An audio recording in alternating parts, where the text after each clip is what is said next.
All right, everybody. Well, hey, thank you for joining us on the newest episode of the Monday Note. Good morning, good afternoon, good evening, whenever you're watching this, whether you're in the United States on the East Coast to the West Coast or somewhere internationally in some of the 24 different countries that people are watching our Monday Notes in. So thank you, everybody, for joining us. Monday, March 14th. Yes, it is the day before um, St. Patrick's Day tomorrow night, so be careful. I thought I'd have a little Willie Nelson there to start it off with here since we have South by Southwest going on here in Austin, Texas. Gorgeous day out here. Hope everybody's feeling good. Hope nobody's got too much hay fever with all the pollen in the air and things going on. I know I've been a little bit under the weather, but really excited for tonight's Monday Note. Really excited about the topic tonight. Literally, it's the largest RSVP list we've had. People join us on the Monday Note here. So really excited for those that turn out. You're going to get a ton of great information tonight from our special guest later on. Jeff, glad to hear that you once sold a Kirby vacuum cleaner to Willie Nelson in Santa Fe, New Mexico. It is a small, small world. I once delivered breakfast tacos to Willie Nelson down at Green Hall in New Braunfels, Texas, after he performed one night there. And yes, his bus opens up and a cloud of smoke does come out of it. Willie's a exceptional guy. I had a chance to meet him a couple times. But anyway, let's dive into this versus talking about country music and smoking marijuana. I have to give a big thanks out to a couple groups for those of you guys that are joining us for the first time here on the Monday Note. I was in Portland, Oregon last Tuesday night to a great group of green investors, I guess you could say. Just a really good group. I had a big shout out to Cody Cox and for putting that together. We had a full room, just a really great group of real estate investors who are learning about notes. I know we've got some of you guys that are on the call tonight. I also want to give a big shout out to AC Ramos and Tim Mai from Houston, Texas at the Prosperity Real Estate Networking and Case Study Night that took place last Thursday night in Houston. What an amazing room. What an amazing group of investors. I know I had a good time, and I think everybody else did there too. So big shout out. I'm sorry, St. Patrick's Day is Thursday, not Tuesday. The Ides of March are tomorrow. That's what it is. The Ides of March. Thanks, Dave. I appreciate it, buddy. What day is it today? Anyway, the Ides of March are upon you. So anyway, let's dive in here, guys. We do ask if you guys want to connect with us. Check us out online on LinkedIn, Facebook, Instagram. You can also find me on Google Plus and Twitter by just searching for @OneScottCarson or OneScottCarson. You can also find me on YouTube or on Vimeo by just searching for We Close Notes. We've got a couple hundred videos on there. Actually, I got to give a big shout out to Chase Thompson from Note MBA, who also helps us out a ton of stuff here. He's actually moved most of our Vimeo videos over to YouTube. So you guys that have YouTube accounts, you can follow us there at We Close Notes. A wealth of information for you, those of you looking to catch these replays or to watch some of the other stuff that we have available out there for you guys. So join us online. Ton of different ways to connect with us. Let's dive in. We got a few upcoming events I want to highlight with you guys. For this upcoming Thursday, Friday, and Saturday, yes, St. Patrick's Day is Thursday, but this Friday, Saturday, Sunday, we have our next virtual note buying for dummies workshop. It's taking place this Friday, Saturday, Sunday from 9 to 5. I'll go more information on that. Next week, next Thursday, Friday, Saturday, is our fast track note training here in Austin. There's still a couple spots left, 2 spots to be precise. If you guys are interested, come and spend 3 days with me one-on-one, getting your butt kicked and your business really boosted with a little oxide in your system, really putting some steroids in your system to get your note business off and running. You may want to talk to me after the call regarding the fast track note training. And then our next note mastermind, if you do go through the fast track note training, you get to come here to Austin to the note mastermind April 15th to the 17th here in Austin, Texas. So excited about those 3 events. Our next Hump Day Happy, I've been really excited. I get quite a few of you guys have really enjoyed the Hump Day. Got a lot of positive talks about how kind of laid back it is. This Wednesday's Hump Day will be with Aaron Young, Laughlin Associates. I know some of you guys have heard him speak before, but I don't think a lot of you guys know him personally like I do. And so it'll be a really great conversation. Aaron and I really in the last, we've always been friends for about 5 years now, but really got close. Just really appreciate the guy, what he does for everybody out there. He just got a great big heart. And so I think you guys will all enjoy the Hump Day Happy Hour this Wednesday at 5 o'clock Central. For those of you guys looking for more information on virtual note buying for dummies workshop, it is this Friday, Saturday, Sunday. 9 to 5 Central Standard Time. We'll probably wrap up a little early on Sunday so you guys can enjoy your Sunday evening. We'll spend the first full day Friday on finding deals, one full day on Saturday on funding deals, raising private capital, and then we'll spend a third day just on the exit strategies and flipping. And so you guys have an opportunity to identify the exit strategies you want to focus on and how to make things happen with the note business. Usual price is $5.99 per person, but we're doing a 2-for-1 special for you. Unless, of course, you are past or present military or first responders. You guys are comped in. So if you're past or present military or, police officer, firefighter, EMS, please let me know. We'll be glad to get you comped in there. Just email me at scott@weclosenotes. Otherwise, all of you guys can sign up at, just go and type this in, bit.ly/virtual note workshop. And it is case sensitive. bit.ly/virtual note workshop. Our next virtual note workshop, like I said, is this Friday, Saturday, Sunday. We're excited about it. Lots of great information. Got some really cool stuff that we'll be talking about this time around. All right. Any questions about those things before we get rocking and rolling?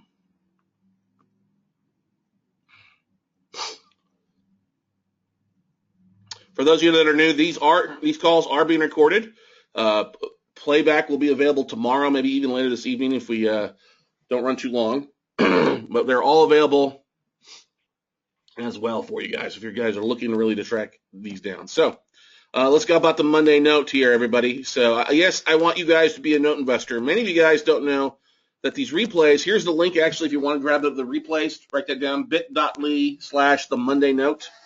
That'll take you to all the recordings, all 33, 35 of them that are available out there, over 40, 45 hours of content for all of you guys to watch on the basics and the nuts and bolts and everything like that for you.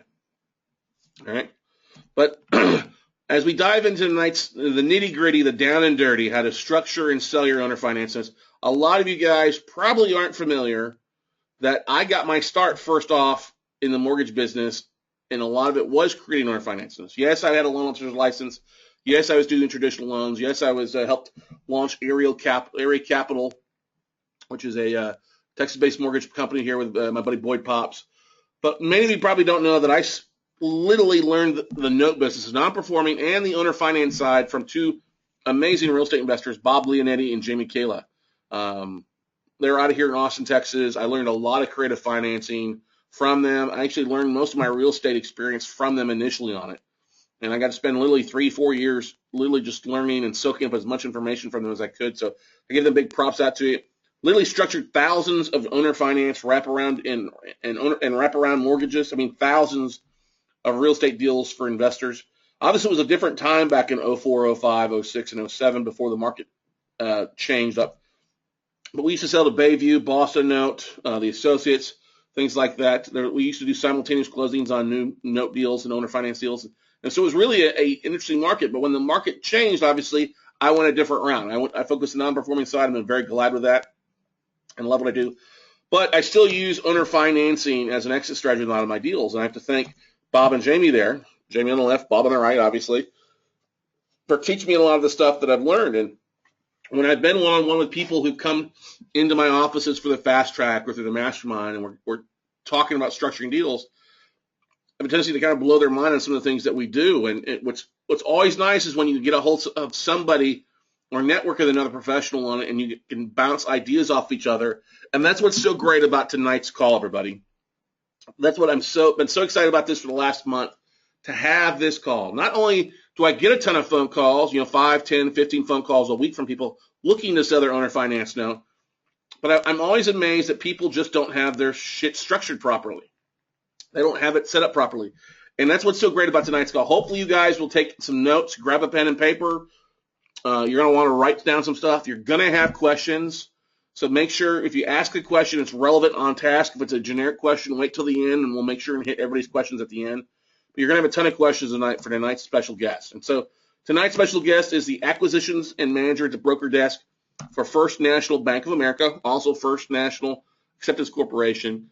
I've known this individual for a couple of years now, and it was great. We caught up at the Dallas REI Expo a few months back. We're visiting. I'm like, listen, man, I need to have you on and do a webinar. And he's like, holy shit, I have to do a webinar? And so we have to give a big Big, warm welcome to my buddy, Daniel Malcolm, in from East Lansing, Michigan. I'll show you a picture of him here. He's going to talk about, he's just sharing with me that their top 3 or 4 markets, they're buying notes in Texas, Michigan, Florida, and California, the top 4 markets. Not total those areas, but I know a lot of you guys that are on the call have a lot of assets in there. So let's say, I think it's worthy of 2 standing ovations there, Daniel. Can you hear me, buddy? I can. How are you? I am doing wonderful. Thank you for that. Thank you for that picture there. Hey, you use that for marketing, don't you, buddy? Yes. I'm guilty. You're guilty. I did pull it, I think, off your LinkedIn profile. So let me do this. I'm going to change presenter here. And so this is Daniel's first webinar he's done, actually. And so we got to give a big round of applause to Andy there in your office for helping you out with that. So I've just switched this over to you. You should have seen a white box pop up. This is take over on your screen, Daniel. It says show my screen. Go ahead and show your screen, buddy. You can flash this.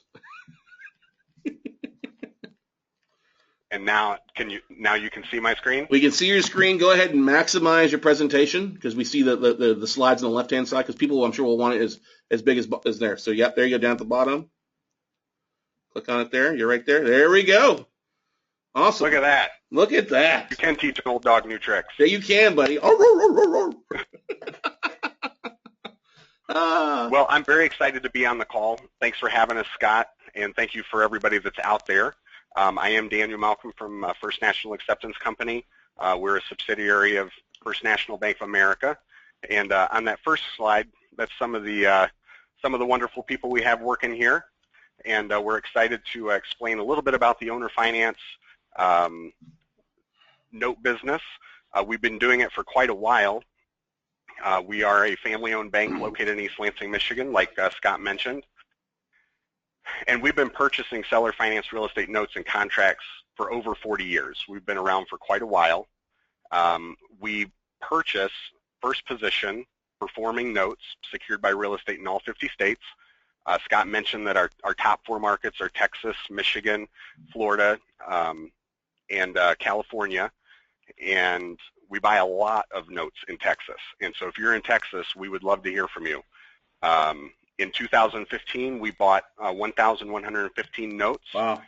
With balances a little over $79 million. So we definitely have the funds to buy some notes. And we prefer to purchase balances of $10,000 or more. However, one of the things that we say in acquisitions is we always do it that way except for when we don't. So if you're right around that $10,000 mark, let us price it out for you because we might be able to make something work. We look at all credit types. In 2015, the average score we purchased was 659, but we can purchase lower credit and higher credit, obviously. We prefer 1 month of seasoning. I'm sorry, we can purchase notes with only 1 month of seasoning, but for the best pricing, you really want to hang on to your note for 12 to 24 plus months.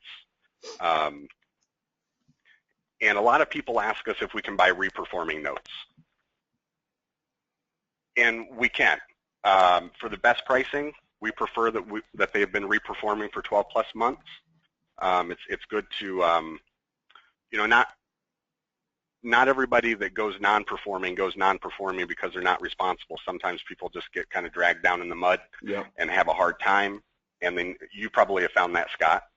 Yeah, I mean, not every borrower is a deadbeat borrower. I mean, everybody has life situations and financial hiccups, whether it's a loss of a loved one or a job or something happening. God knows, I think that everybody's either been there or knows somebody close to them that's been through a hiccup in the last 7 or 8 years. So it's, it is just what it is. You know what I mean?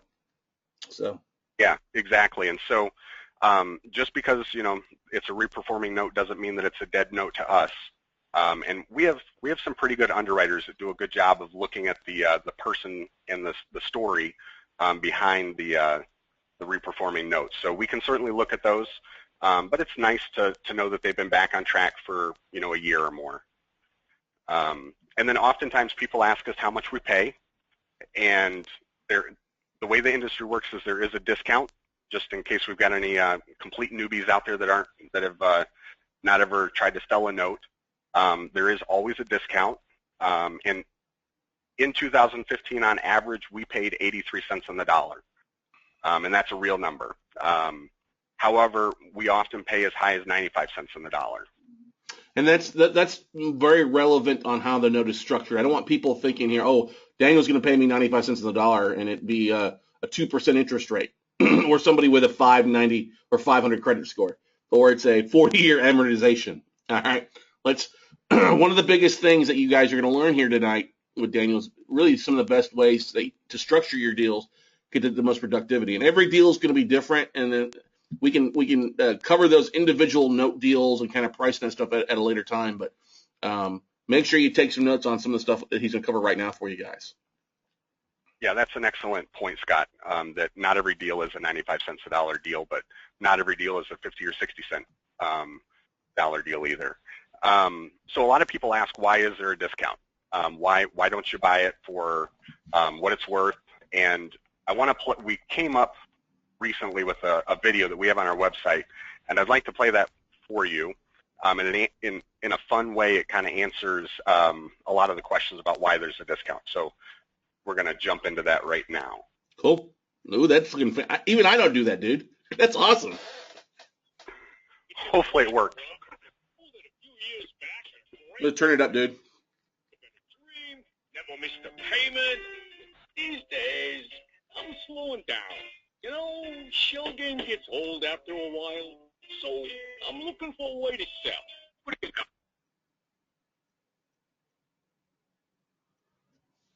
I'm not getting any audio, bud. Any real estate sale, there is a discount for selling the note. Almost have sand in my ear. Why would I get less than the remaining balance? Don't get crabby.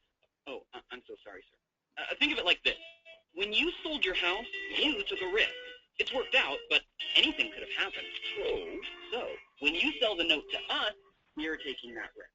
There are lots of factors for us to consider. The buyer's history, of course, credit, condition of the house, and so on. I hadn't thought of that. Most people don't. That's why I'm here. All of those things represent risk. So we factor all of them together, and on average, we purchase about 83% of the balance due. That's not bad. Not at all. And in your case, it might even be better. So how many sand dollars are we talking?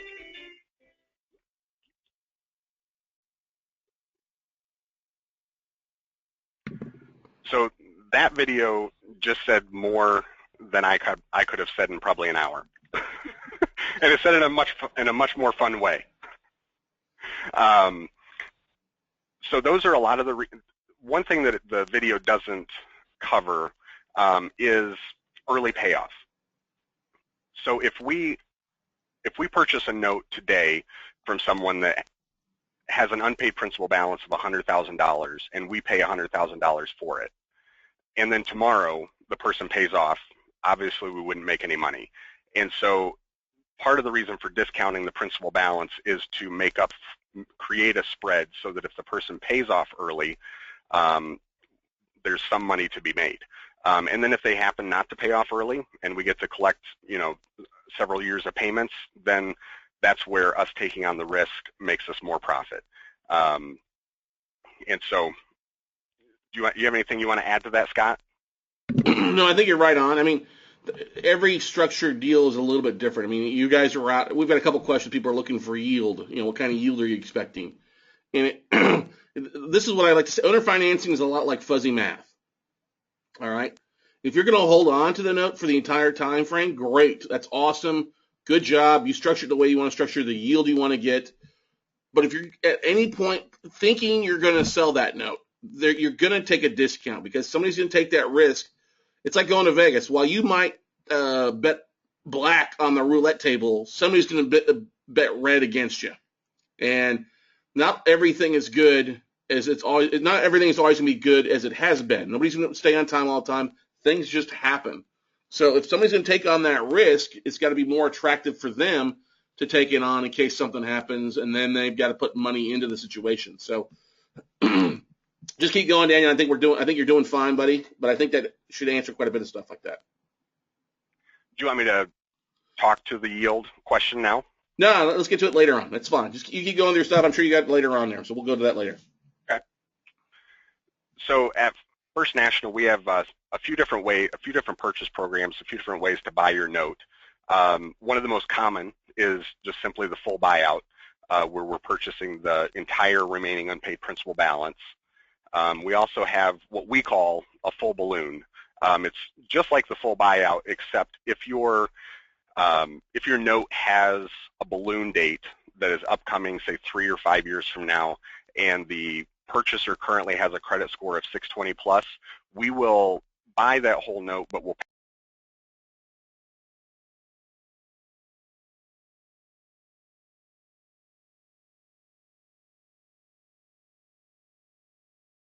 pay faster. One of the benefits of us servicing a note, being a bank, is we're able to report payments to a credit bureau. And so if we take somebody on that has a 620 plus credit score and then they pay us for a couple of years, we can often help them maintain or increase the health of their credit, making them a more financeable person, which leads to the partial. We buy partials. We like to do partials, and this is a purchase program where we're buying a portion or a percentage of the unpaid principal balance. So, for example, if there's a $100,000 unpaid principal balance and we might buy 40% of it, that would be $40,000 worth of that balance, and we pay $36,000. And if we purchase the partial balance, then we're saying we want to buy it for $36,000. We're going to buy the next $40,000 due, and it works out to approximately so many payments. A lot of people will choose to sell us partials if they have a low credit purchaser, because we might not be able to give them the pricing that they're looking for on a full buyout right now, because of maybe the equity is not where it needs to be, the credit score is not where it needs to be, but they need some money now. And so we'll do the partial while we're collecting the payments. Obviously, the equity is going to improve. Hopefully, the credit score will improve because we're going to start reporting those timely payments. And then when we get into a couple of years into the partial, or maybe at the end of the partial, if the note seller chooses to, they could sell us some more payments, or they could look at selling the rest of the contract to us at that time. And oftentimes, we're able to use a partial to get the person some money now, and then a year or two from now, or when the partial's done, we can buy the rest of it at a much less of a discount to the person. And we can also, one thing I want to mention about partials is if we buy a certain number of payments or a certain percentage of that balance, we can purchase more before the original partial is done. Hopefully that wasn't confusing. And we have the option to buy into balloons. So if you have a balloon payment coming due in a year or two, and buying, let me go to the next one and kind of back up. We also have what we call a pre-balloon partial.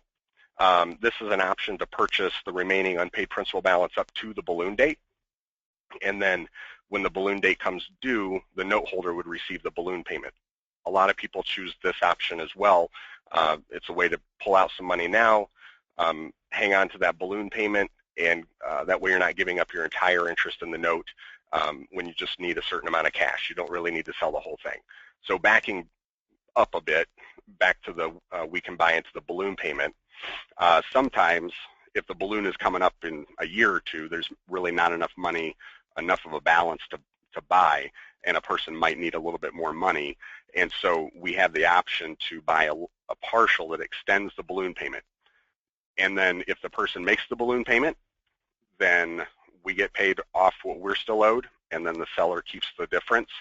That's another, we can get kind of creative with this stuff, as you can see, and really try to figure out how to meet people's needs. So partials can sometimes be confusing. Hopefully I explained it pretty well for you there, but I'm more than happy to answer questions about that if they come up. Let's talk about and so Scott and I thought it might be fun to look at some real examples of notes that we have bought which will kind of play into the how to structure them. And so we're going to look at two good examples, one ugly example of a note that we bought, and I call it ugly kind of quote unquote, and we'll look at one bad, but that's actually a fake example. I just kind of took some bad note terms and squished them all into one to give you a really big, exaggerated bad example. And then we're going to look at one big note that we bought. And these were two good notes that we bought at 95 cents on the dollar, so only a 5% discount. This first one was a single-family home in Georgia.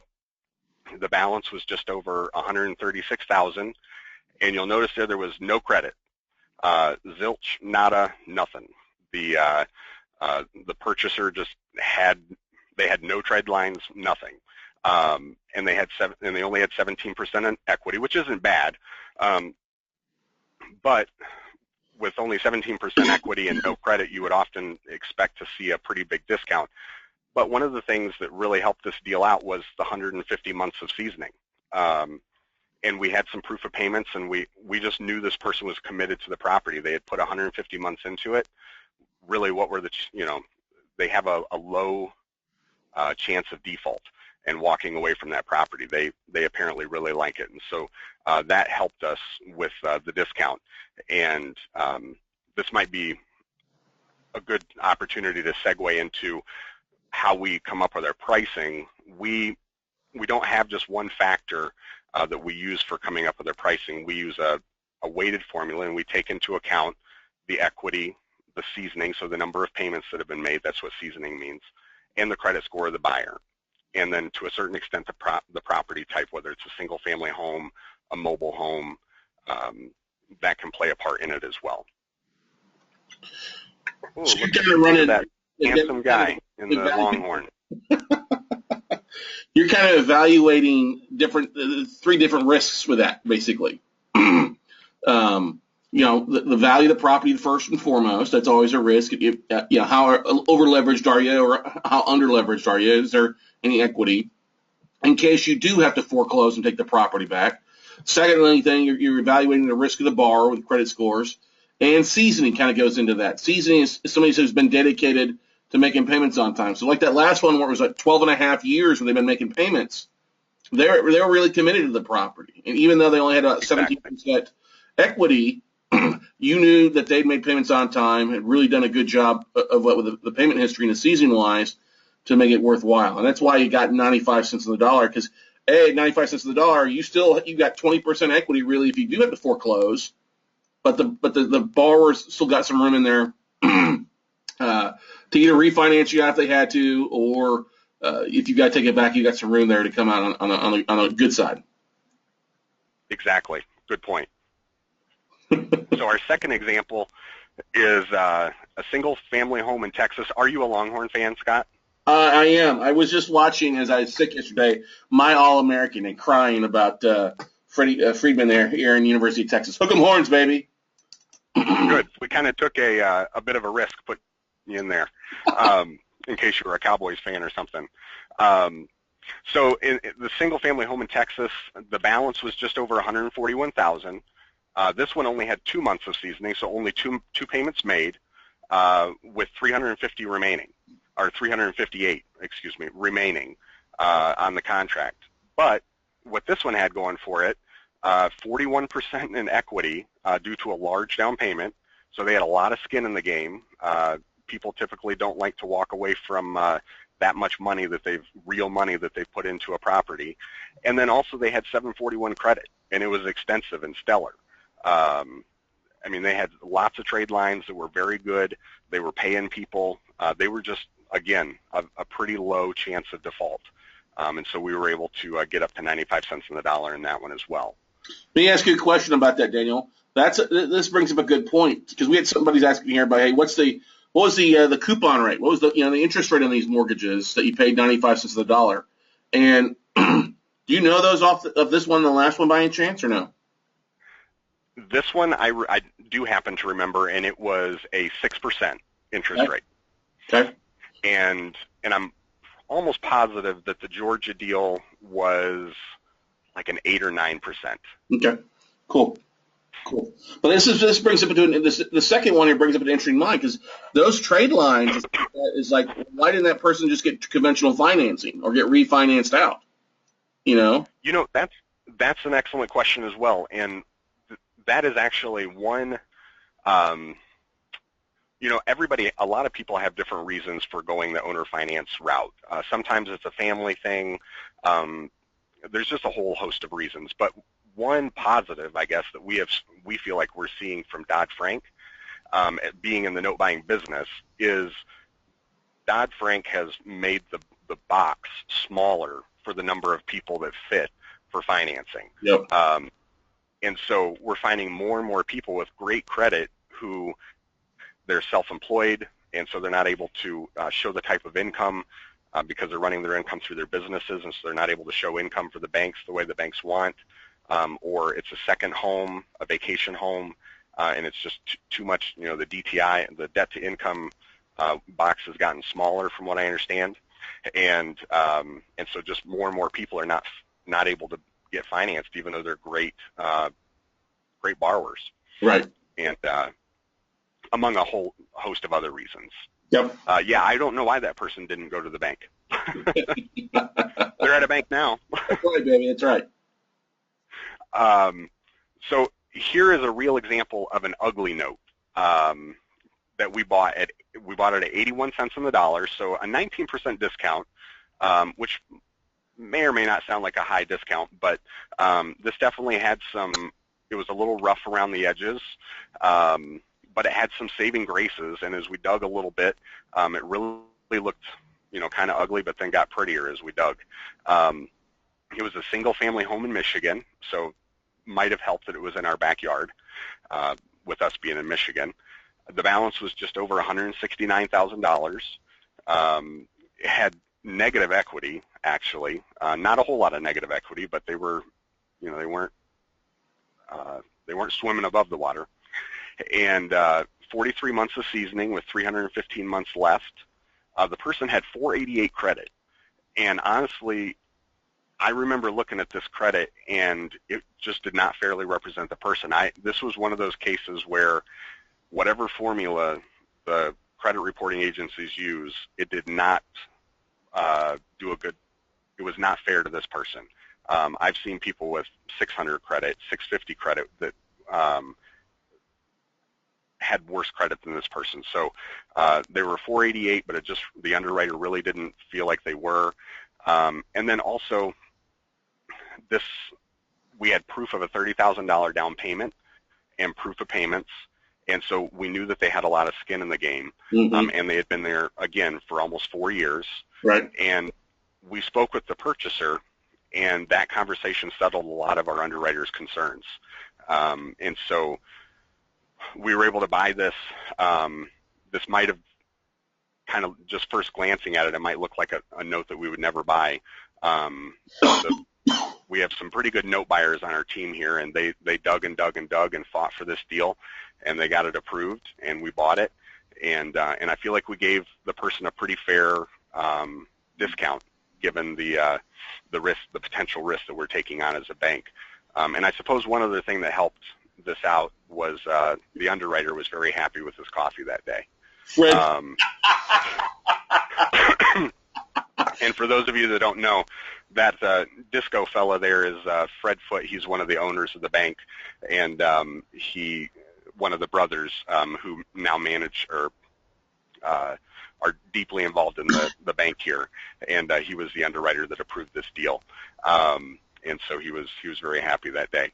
Did you have any questions come in about the ugly note? Yeah, hang on a second. Fred Foote was actually the 2011 or 12 Note Educator of the Year. Fred's a great guy, very soft-spoken. It's funny you have him on Saturday Night Fever there.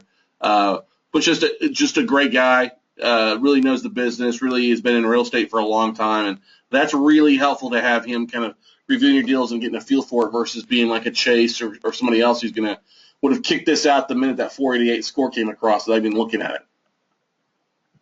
Yeah, Fred is a very smart fella, and we very much appreciate having him as one of our underwriters and working for him. He's a great guy. Do you know what the interest rate was on this one here, this last example by any chance? The interest rate on this one was 10%. 10%. Okay. All right. So here's our ultimate fake example of a bad note that we probably will never buy. It's a single-family home in Badville. The investor, they buy a house for $9,000 one way or another. They slap up some paint. They recarpet the living room. They ignore the leaking roof. 1 month later, the investor sells the house for $25,000 more than market value. The investor structures the note with a 3% interest rate on a 360-month AM with no balloon. The investor sells the house to the first fella that's looking for a place to live. The purchaser, was just evicted from their apartment for not paying. And the purchaser has no money, so his down payment is $150, so very little equity there. And as Scott mentioned earlier, that 3% interest rate doesn't give us a whole lot to work with. And the investor comes to us after collecting 3 months and wants 97 cents on the dollar. We see different parts of this, and no offense to anybody that has a 3% interest rate note out there, but we see different parts of this on several different notes, and I just kind of put it all together. But if you're going to rehab houses and then try to sell them on owner financing, it's important not to oversell the house later. Yep. Sell it for a fair market value price. And if it needs work, put the work in it. And if you don't have the money to put the work in it, then maybe that's not the right investment, the right house to buy as an investment. Just my opinion. Well, but that's a good point, Daniel, because we see a lot of people that are like, oh, I'm going to owner finance it, and I'm going to jack up the house by $10,000 more than what it's actually worth. And you got to realize they're still selling an asset. So that $10,000, especially if they're planning on selling a note in a year, the borrower's not going to make up that $10,000 in payments for the most part. And most of the time, the market's not going to appreciate that much in most of the markets out there to cover that. So you got to realize some people get the exciting about, ooh, I'm going to sell it for more. It's worth 100. I'm going to sell it for 110. Well, if it's not worth 110 and it's still 100 when you're still trying to sell the note, you better expect to take a discount, at least 10, 15%, if not more off of that, because it's still based off the underlying value of the asset, right? Yes, that's very true. And I mean, that, to be fair, if you're selling a note, if you're owner financing a note or a home, and then you are taking on the risk, and so you do deserve to maybe inflate the price a little bit. It just needs to be reasonable, right? And so that the next person that comes along to buy that note isn't buying an underwater note. Right. All right. Oh, denied. Okay, let's look at a real example of a big note that we bought at 90 cents on the dollar, so a 10% discount. This was a single-family home in Florida. The balance was just over $624,000. The purchaser had 700 credit, 11.5% equity, 15 months of seasoning with a balloon and 45 additional months, and it was just a gorgeous home. It was so beautiful, and the note rate on this was 8%. Cool. And it was just a beautiful, beautiful investment, beautiful home, and just made me want to move to Florida. It is God's way, buddy. It's a little warmer there than it is where you're at. That is true. That is very true. So I bring the big one up to just mention that, if you've got big notes, we would love to buy them. We would love to look at them. We have the funds for it, and we have pricing kickers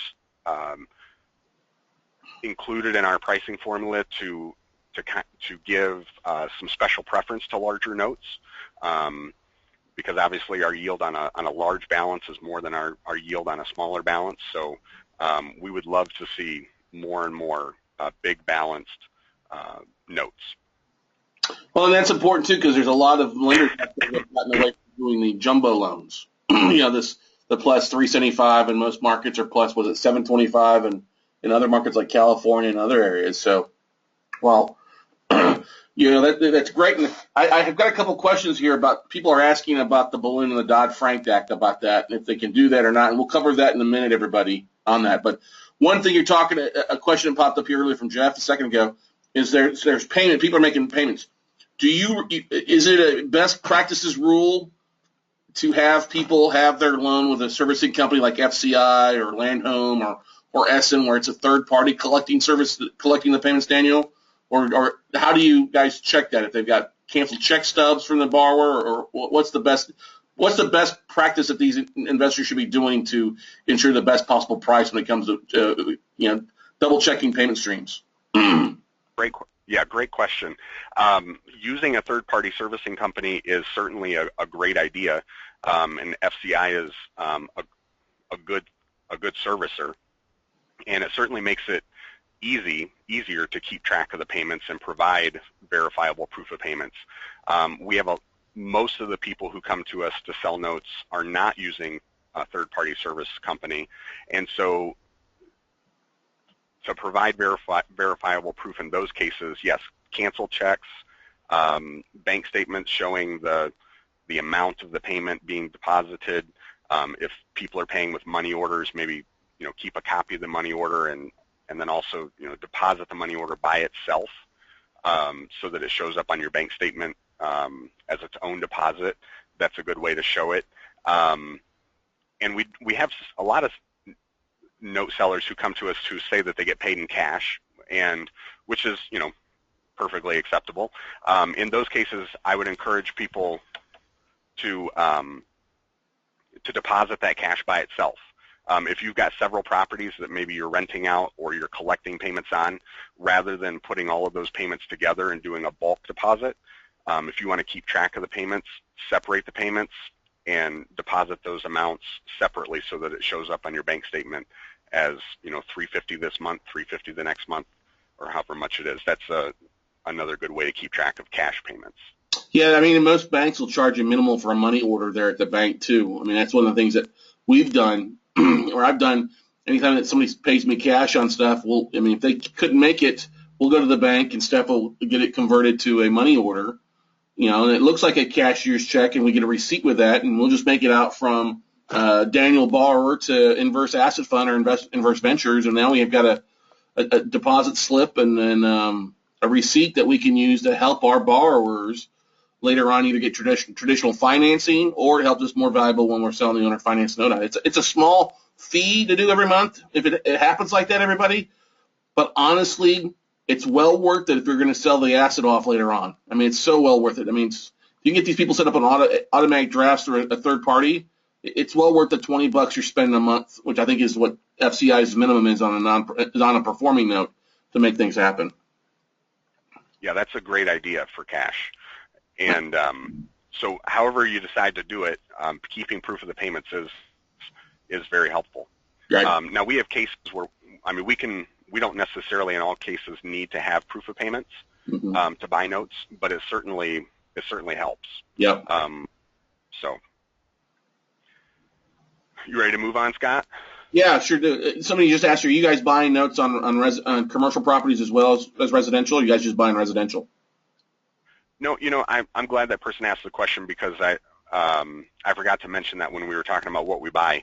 Yeah, we buy on almost virtually any property type. So single-family homes, commercial, mobile homes, multi-units, vacant land, farmland,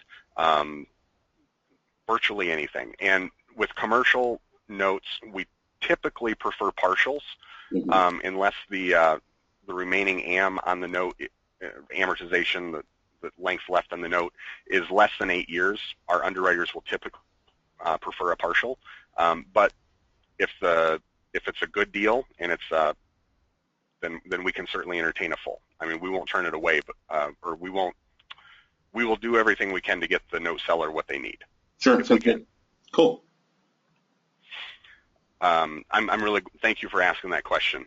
Hey, no problem. We had two people pop up there, so I thought, well, this now is a good time so that they're paying attention versus just asking oddball questions. So, a general rule of thumb for structuring a note. I know everybody's very interested in how do I structure my note, how do I make it as marketable and resellable as possible. And there we go. Unfortunately, there's not necessarily a cookie cutter answer to that, because you're negotiating. If you're selling the house on owner financing, you're negotiating with your purchaser, and you're dealing with what they can afford monthly, how much they can afford to put down, and so every situation is going to be different. But a general rule of thumb, we call it, to remember it easily, we call it the 10-10-10. 10% down, a 10% interest rate, and a 10-year AM. And really what you should take away from this general rule of thumb is just the more you can get down, the better. The higher the interest rate without it being ridiculous and predatory, the better. And the shorter the contract, the faster it pays off, the better. So are you talking doing a 10-year balloon on a 30-year AM? Would that kind of constitute that there instead of a 10-year AM? I mean, 10-year AM's great, but at a 10% interest rate, those payments are often kind of outside of most people's budgets. Daniel, you know what I mean? Exactly. And yes. So a 5 or a 10-year balloon could help satisfy that. Okay. If the person needs it to go 20 or 30 years in order to afford the monthly payment, then yes, putting in the 5-year or 10-year balloon can help. And some folks might have a question about, can I do a balloon payment? And to the best of my knowledge, as long as you are not doing more than 5 notes a year, yep. Then you are not considered a creditor, and you are able to do balloons. Joe Blow selling to another individual can set up their note the way they want to. And we certainly buy them all the time with 5-year and 10-year balloons, and sometimes even shorter balloons, 3-year balloons. Sure. Now the question is, if somebody's using an RMLO to kind of underwrite their stuff, does that add value to the purchase price as well, or does it decrease if they're not using it? No, it doesn't. I would not say that it increases the purchase value, but it certainly, if they're concerned at all about Dodd-Frank. Yeah, if they're concerned about Dodd-Frank, or they're concerned, if they're writing a lot of notes, then using that service can help them make sure that they avoid any compliance problems. Totally agree. So, did any questions come in on structuring a note? Because we got a couple here on it now. I know you and I talked about this. If somebody is structuring and getting 10% down, would they get a higher price for their first lien if they carried a 10% second lien as a carryback, like if they did an 80% first, 10% second if they carried and 10% down? Would the discount would be cheaper on the first because they're carrying the second back as risk and still kind of building your equity position, correct? Yes, that is correct. If they carry it back as a second, it's not necessarily going to help them. If I heard you correctly, it's not going to help with them with the discount, because we would take the fact that we would take that into account, that the purchaser technically doesn't have that full amount of equity. They're still paying down the down payment, right? Or they're still paying off the down payment. Okay. So, question here. All right. Bill asked a question. Instead of a 10-year AM, can you do a 30-year AM but sell it on a 10-year partial? Yes, you sure can. All right. Yep. And go ahead, man. Sorry. No, that's okay. I was going to expound on that, but yes, the basic answer is yes. All right, we got some questions here. All right. Desi asked a question. What's the highest interest rate you would recommend setting for? Let's talk about things for owner occupied or non-owner occupied. I would encourage everybody to be careful going above 10. Yeah. And and you might want to talk to someone in your state. If you're looking to do something over 10, talk to somebody in your state to make sure that you're not using an interest rate that would be predatory. Be predatory and trigger a high interest loan. Yeah, that's why we see a lot of 9.9% there, James. That's asking the question. But yeah, you got to double check. I mean, if it's an investment property you're selling, it's a different story than if it's an owner-occupied that they're doing. But, yeah, that's true. All right, let's Good see. point. Is that the same as saying as long as investors not creating more? Yeah, Peggy Sue. Yeah, if you're doing less than 5 owner finance notes a year, you can do balloons. If you're doing more than 5, then your balloons, you can't be adding balloons to your stuff because then you're considered a broker at that point, and that would be violating Dodd-Frank. Jack, we're not going to get into specifics on Dodd-Frank here. It's something you want to spend time, and we could spend a whole night long on Dodd-Frank about that. But if you'd like, I've got an 18. Let's see here. If you're interested, there's an 18-page Dodd-Frank thing that Alan Calgill put out like a year or 2 years ago. It's really good. Maybe I can find it and send it out to you, any of those that are interested. Okay. All right. Question here. 1 second. We got James on yours. We got some specific note questions, guys. Please do not ask specific note questions like I've got to deal this way, and this way. We'll come to how we can structure those or get an answer back to you on specifics here, because you're giving me specifics about the note, but you're not telling me value, you're not telling me seasoning, you're not telling me the credit scores specifically on your deals here. So that's going to affect the price on stuff. So no offense to you, James. 20% down, 8% interest rate, great. That's great. You're hitting kind of that stuff. But there's still other things that go into it, like Daniel said. You've got to have some seasoning to help out with that too. So, but I'd still love to take a look at that note. Yeah, exactly. Go send it in, James. Michael asked a question: do you purchase wraparound mortgages? We do. In that case, we would pay off the underlying debt holder from the proceeds. That brings up a really good point. Another creative thing that people do is use our money to pay off the debt. If for some reason or another you have a house that you, I don't know how many folks on this webcam would fall into this scenario, but if you have financed a house before and then you need to move and you have done a wraparound, you can use our money to pay off that underlying debt and typically walk away with quite a bit of difference in your pocket. So that's an excellent question, and yes, we can buy wraparounds and we pay off the underlying debt when we do it. Yeah, Mike. So one of the things they're going to do is they're going to qualify your wraparound mortgage as a regular note purchase, but they're going to go ahead and pay off the underlying mortgage first. So let me give you an example. Let's say it's an $80,000 first that you've got wrapped around for $100,000. You want to structure it best on your $100,000 wraparound mortgage so it's enough to pay off the existing unpaid balance, and anything left then would be paid to you. All right. So one of the things I know that Daniel's going to cover is some of the things that we can do for that kind of stuff to help you get qualified and get it purchased. So I'm sorry. Go ahead, Daniel. You're doing good, buddy. Love these questions. All right. How do I sell my notes to First National?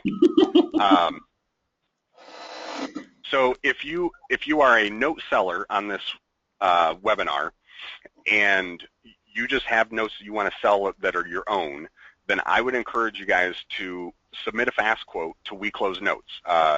Eric Brotherton, a buddy of Scott's, has begun spearheading the new broker division there at We Close Notes. And Scott, feel free to talk about this if you want to. But you can submit a fast quote. Eric has direct access to First National in our competitive pricing. We will provide an offer to Eric, and Eric will come back to you with an offer. And so if you're looking to sell your own notes, I would encourage you to go through We Close Notes. Do you have anything you want to add to that, Scott? Yeah, you're exactly right. We've got a pretty simple form to make it simple for you guys out there. I'll be sending everybody that registered RSVP for this and wants to get the replay. We'll be sending a link out to that so you guys can literally enter in your note information if you've got something to sell. If you've got more than, you've got a couple notes to sell, we can take a spreadsheet, but pretty much a simple form is just click and select on that link there. And Eric's helping spearhead that here for you guys to control it because we've launched that new division here.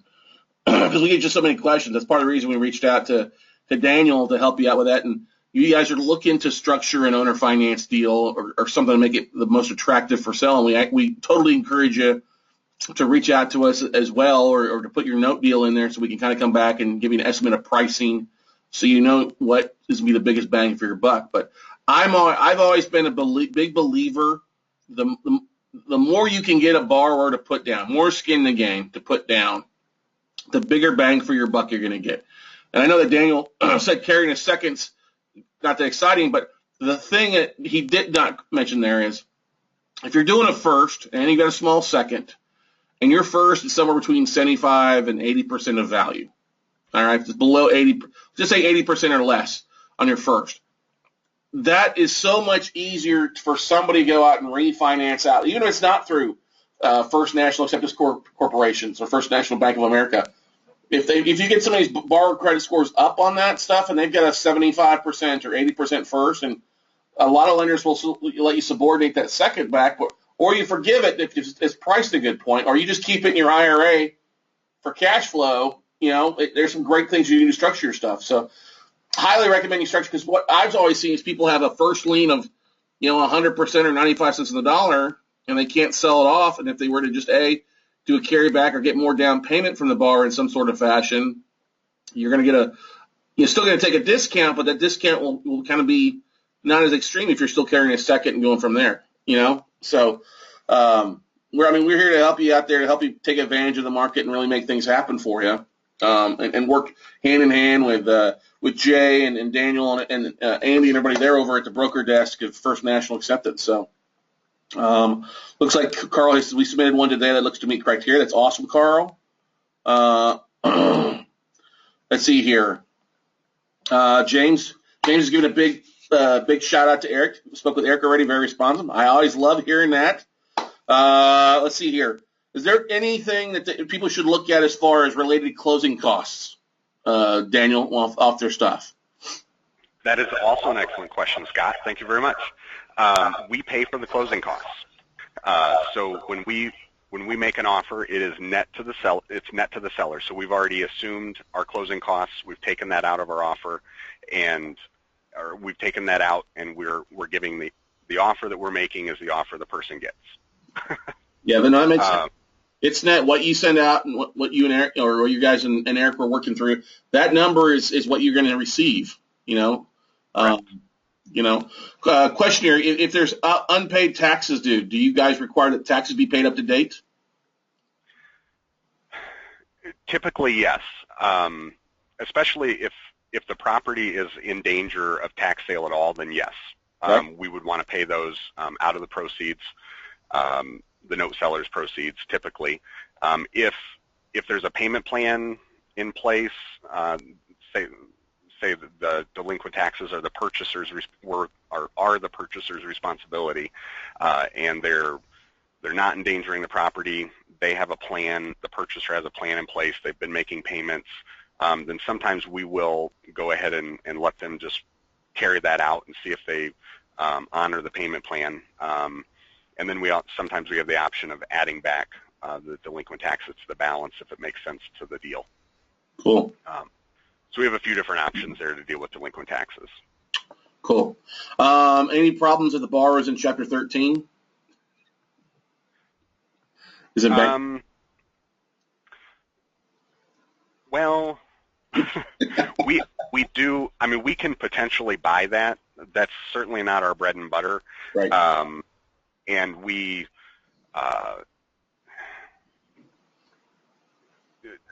take those case by case. That would probably be the best way to answer that. Get the mortgage removed from the bankruptcy hearing, it's more likely to be a yes, Joel. But if it's stuck in there, if they're filing bankruptcy, you're probably going to have to wait till the deal comes out of bankruptcy, for the most part. Yeah. Yeah. If the mortgage is still wrapped up in the bankruptcy, then we're not able to call them and collect on them. Yeah.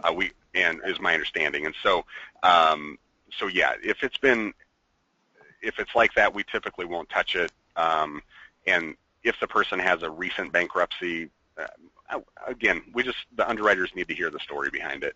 I don't want to say we wouldn't do it, but those are tougher deals to get approved. Exactly.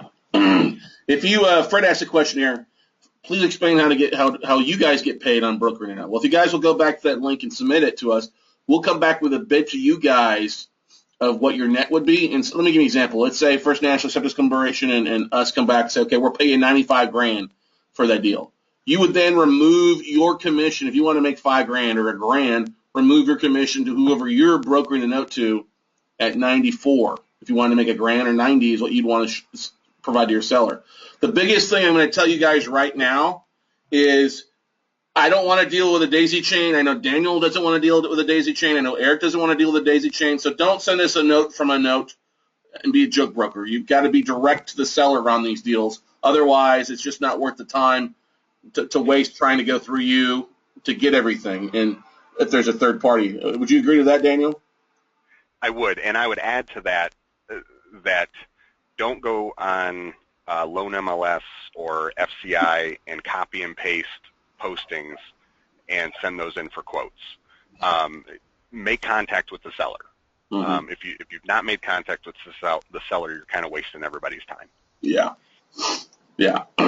Yeah. If we find people doing that, I mean, I get people all the time trying to sell me notes that are off FCI. And I'm like, non-performing stuff, especially the minute I find out it's on FCI, I don't even waste my time on it anymore. This is nothing against Mike and them over there. It's just like, literally, why am I going to go to a retail outlet? Like, I'm trying to buy commercial property off of LoopNet. All right, you guys, if you're going to do something, do some marketing. Talk to the sellers. Run an ad. Go to your networking events, your REI clubs to meet sellers that people haven't. So if you are the seller, that's great. That's a different story. But like Fred asked here, how do we get paid on a broker note? Well, you'll want to submit your quote in, but do you buy? And make sure we come back with a number that makes sense for you. And yes, Jeff, First National does accept and does buy land notes. You guys have been buying land notes for a while, correct, Daniel? Yes, over 40 years. 40 years, yeah. And I do want to mention Loan MLS is actually, for folks that are not familiar with that website, that is a good website to use for introducing yourself to note sellers. You can get an account on there that you pay for, but there's also a free account that you can get just kind of starting out, and you can send messages to the sellers and try to get them to respond back to you. And we've bought a deal off of Loan MLS or through Loan MLS. Right. BiggerPockets.com as well. We see a lot of questions on BiggerPockets about owner finance notes and things like that too, guys. Yeah.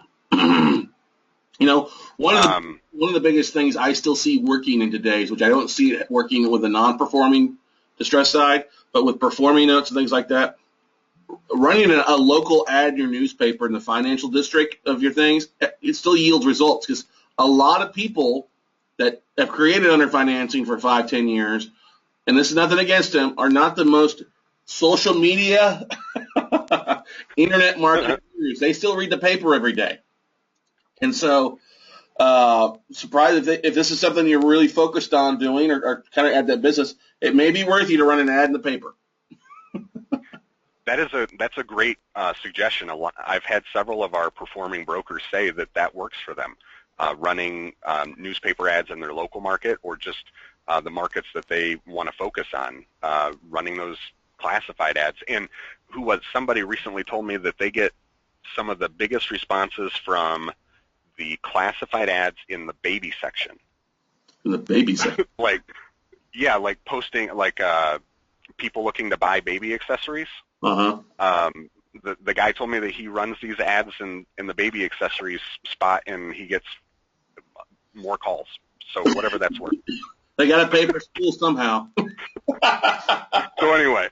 That's a good idea. That's a good idea. So maybe I should move on.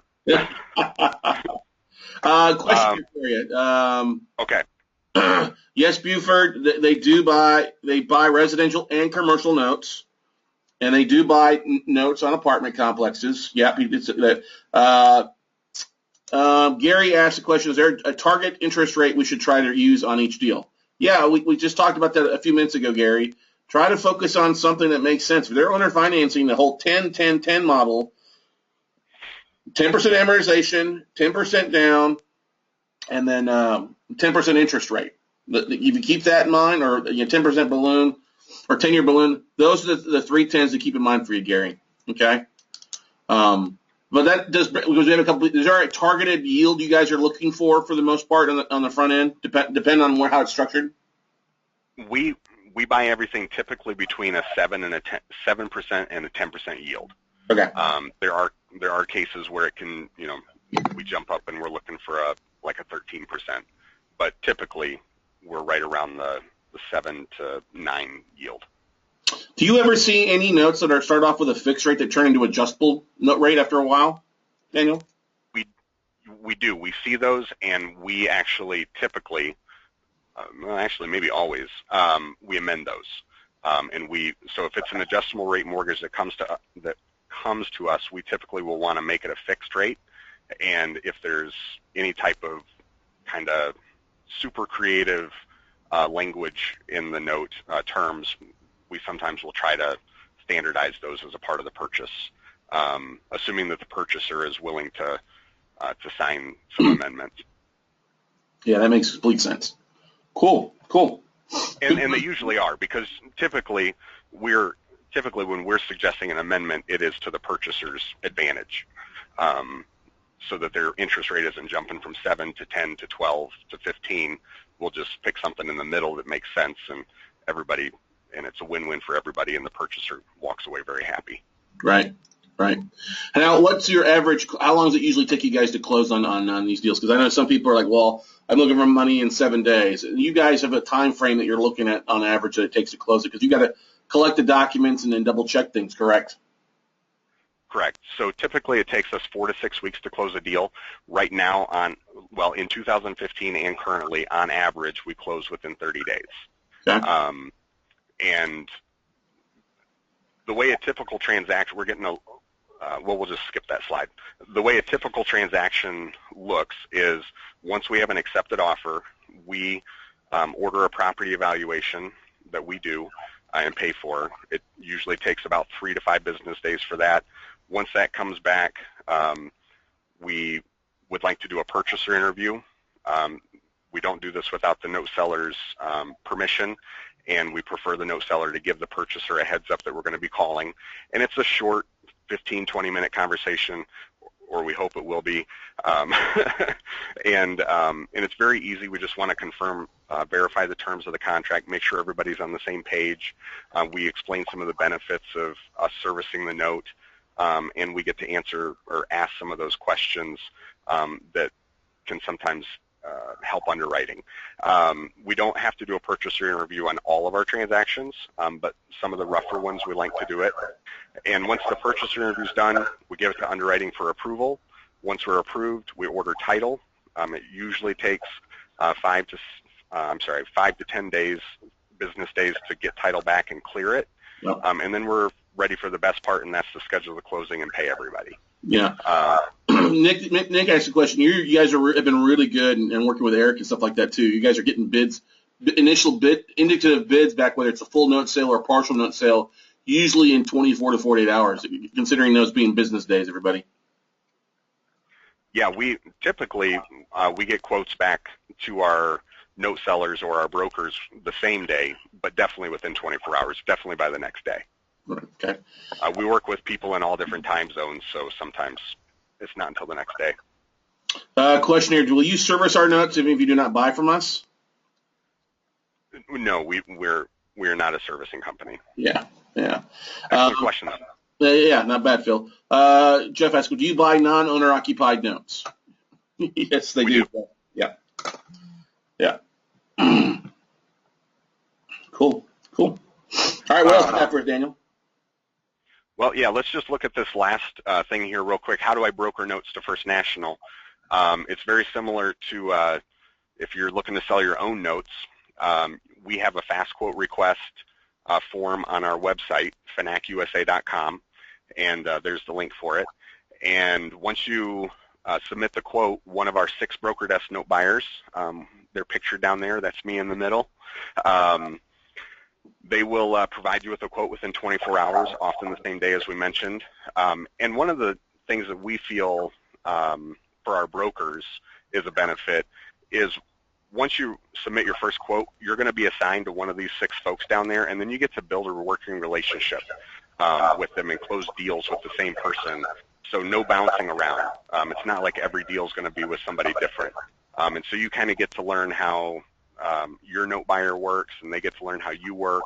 And we've got some really great relationships with some of our brokers. Some of our brokers we've been working with for 20 plus years, and I like to get out. We like to get out and visit them and take them out to lunch and dinner, and so we just really enjoy working with brokers. And the fellow standing to the right of me, that's Jay Daniels, and he's the fellow that's working with Eric through We Close Notes. And Eric and Jay are already enjoying working together. And we look, if there's anybody on this webinar that is interested in getting into the broker business, we'd love to work with you. And I should also mention that Scott's going to make this available for the replay, but my website is going to be on here in a minute as well, and you can certainly email me directly, and I'll send this PowerPoint slide presentation directly to you, so that you'll have all the info. And so if you're not a very good note taker like myself, you'll have it all in front of you. I got a better idea for you, buddy. You since you got a LinkedIn profile, why don't you go to slideshare.net? Okay. You log in like you log in into LinkedIn, upload your slides there, and then you got a link that you can just provide out to everybody. And that's easier. It won't get clogged up like it's a PDF. Since it's a PowerPoint, it's kind of a heavy attachment. So just go to slideshare.net, upload it, send me the link, and we'll send it all out and copy you on it as well for it. All right, we'll do. And I know we'll also be getting this on our website. Yeah. So that'll be available there as well. Cool. Are you guys buying? Are you guys buying land contracts or contracts for deed for the most part, or no? Yes, we do. Yep, we buy land contracts, contract for deeds, agreement for deeds, deed of trust, notes and mortgages. We buy it all, and we can also buy lease with option to buy. The only thing with those is they have to be set up so that the monthly payment is going towards principal and interest, and we would want to convert those, so the purchaser would need to be willing to sign the conversion documents. That's a good point. That's a great thing. Yeah, especially you're probably not doing too many lease options in Texas. I'm willing to bet, because anything longer than 180 days is illegal here in Texas. Oh, I didn't know that. Yeah, I guess about 6 years. I'm sure my processor did, but I didn't. Yeah. They're good if you're selling to an investor, but you can't do it to an owner financed or an owner occupant here in Texas. So. Okay. Yeah. Yes, everybody, they do buy notes on vacant land. They do buy it on land. Yes, they do, Mike. Not a problem. Like the 4th time that somebody's asked that question. Is there any special license that they need to have to broker to you guys out there? Well, that is something that is different state by state. My understanding is, for example, in California, you do have to have some type of a license to be a note broker. We don't know. We don't ask.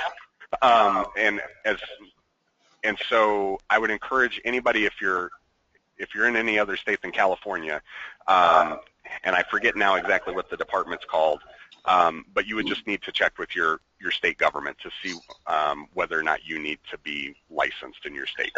You're going to want to check, everybody out there. You're going to want to check with your specific, like in California, it's a real estate lending, or it's the Department of Real Estate for the California that handles mortgage brokers and real estate agents out there. And in California, it depends on where the note is located. That's the biggest thing. All right. So like Georgia. If you're brokering more than 4 notes in Georgia a year, they're going to want you to get a mortgage broker's license with the state of Georgia. California would be the same thing, get a mortgage broker's license. I think North Carolina is also like that. I know Massachusetts, it's if it's more than 4. So it just depends on where you're getting your deals at, most importantly. Okay. That's the basic thing you've got to be careful about.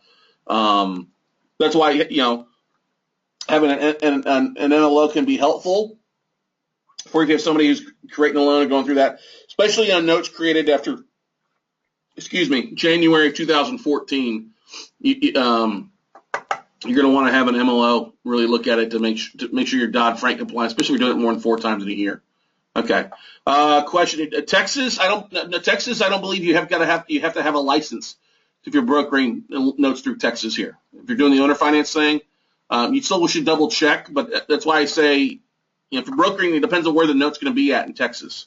I don't believe you've got to have a license here in Texas to broker notes. I know that when I was doing a ton of it, we never had to do that to show that here, but.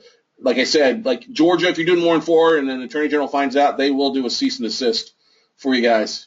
California's looking for money like anything else here. Let's see questions here. Jeff asked the question, what did I say about 6 months in Texas? You can't do lease options. Daniel mentioned that they will do a lease option purchase and they'll convert it to not from a lease to a complete, option to purchase where, they also need to see the lease option where it's structured where someone's going towards principal of the loan. But in Texas, you can't do a lease option longer than 180 days. That's what I was talking about earlier with Texas there, Jeff, in 6 months. Okay. Go ahead, man. Go ahead, Daniel. Sorry, buddy. Getting tied up in. Hey, no worries. Those are great questions, and that was great information that you gave. So if you're thinking about brokering notes, some of the frequently asked questions we get, a lot of people ask us, how much will my commission be? And ultimately, that's up to you. If you can negotiate it, you can make it. I will say, if you get greedy, you'll lose deals. There is a lot of competition between note brokers, so just be careful there and be fair. Treat people like you'd want them to treat you. Mm-hmm. And we already went over this, how long it takes us to close a deal. And whoops, I only had 2 frequently asked questions. Okay. Oh no, this was the other one. What does a typical deal look like from start to finish? And I already went over that too. So I'll just click. Let's just leave it there. Let's just put that up there real fast because that was good. You did go, right. But we didn't really have. I know some people like to see that, especially they go back to replay. They can hit pause and go back through. So let's go back through this, Daniel, because you did a really good job. But some people are visual learners versus just hearing things. So let's throw it back up there and go from it. And actually, why don't you pull up all 3 sections so people can take a photo with their camera or anything like that to take a picture of the screen they like. So.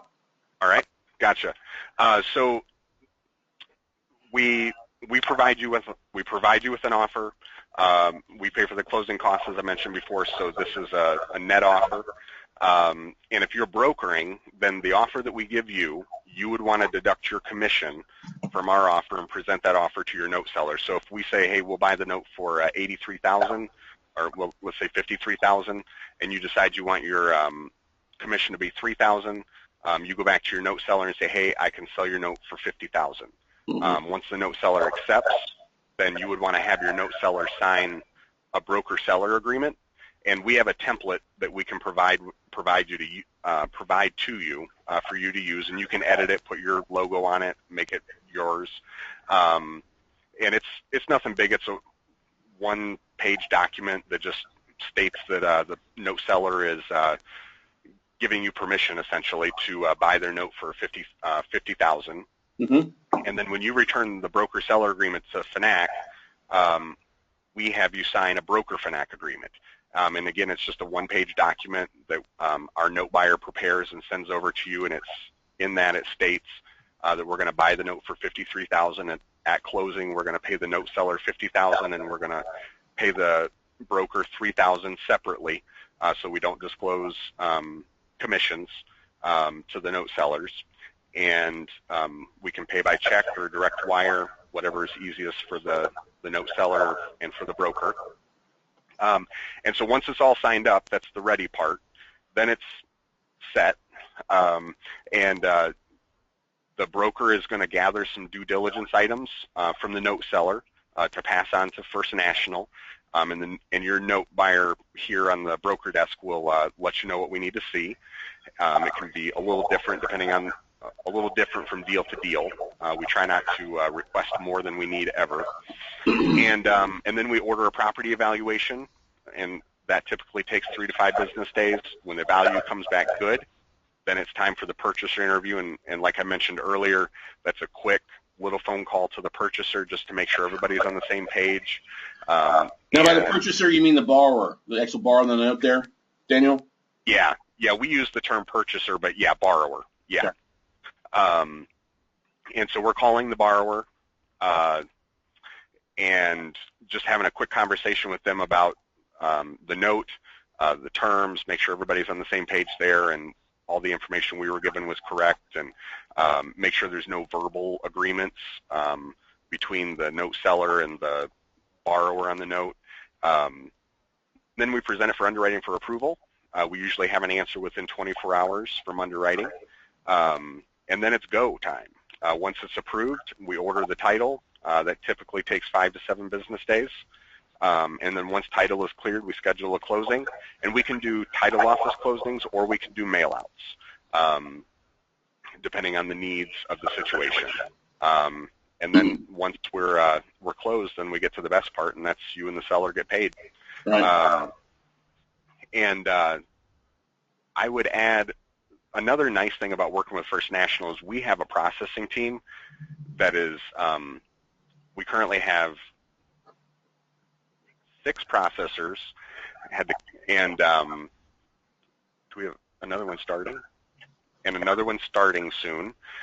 And they have a lot of years of experience doing this. And so when we have deals in the owner finance world, it is not uncommon for deals to have some pretty complicated title issues sometimes.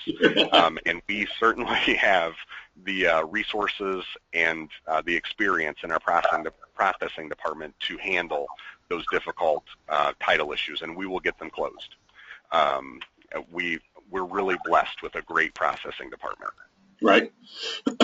couple questions here. Joe, there's no reason for them to do a double close. I mean, technically they are kind of doing a double close, but they're only going to provide what you have told. I mean, you'll report back to the group that, hey, I know you said you'd pay me $53 for this note. I'm going to tell the guy that I'm getting the deal from for $50, and they'll handle that paperwork for you, so it's not transparent on that you're making $3,000.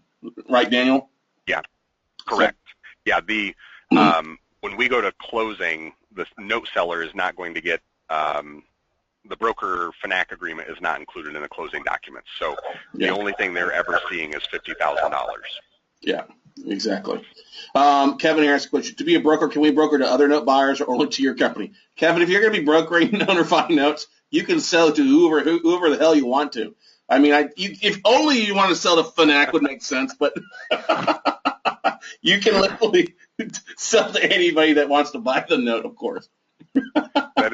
That's true. If you want the best service and the best pricing, then you need to come to us. There you go. Let's see here. Do notes go through the same foreclosing process as banks go through? Same laws. Yeah, Frank, it's the same thing.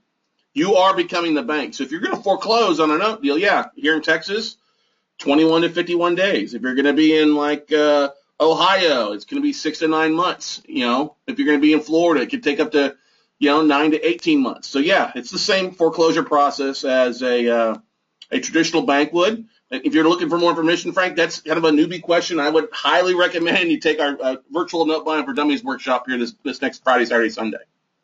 So, what are the questions, guys? These are great questions. This is what's awesome about doing this stuff. We're doing it live versus doing a recording of it to give you the opportunity to ask your questions. So, all right. Like Carl Herrick provided that he's got a servicing company that escrow services like $18 a month. If he's got an owner finance note that he's got, probably down in San Antonio. Carl, good to see from you, and Carolyn as well. But you guys, there's a process to it. The biggest thing I'd say is if you've got a deal that you're looking to sell, let's get a bid on it for you. We can have a bid back to you in 24 to 48 hours, so that you're aware of what your pricing would be and things like that too. Now, Daniel, I know we talked about this earlier. If they're structuring something right now, is it, with our bid thing set up, is it available to give them an idea? Hey, if here's a hypothetical, or here's what the borrower currently has, 650. You know, if I get 6 months of seasoning, here's what you guys would pay. Here's 12 months of seasoning. Here's what you guys would pay. Will you guys do that as well, Daniel? Yes, we will. Yeah, if they want to give us a call, we can give them some hypotheticals to give them an idea of where they'd be at 6 months of seasoning, a year, 2 years. Yeah, more than happy to do that. Yep. Cool. What other questions here? All right. Is it true that only super awesome people work with you?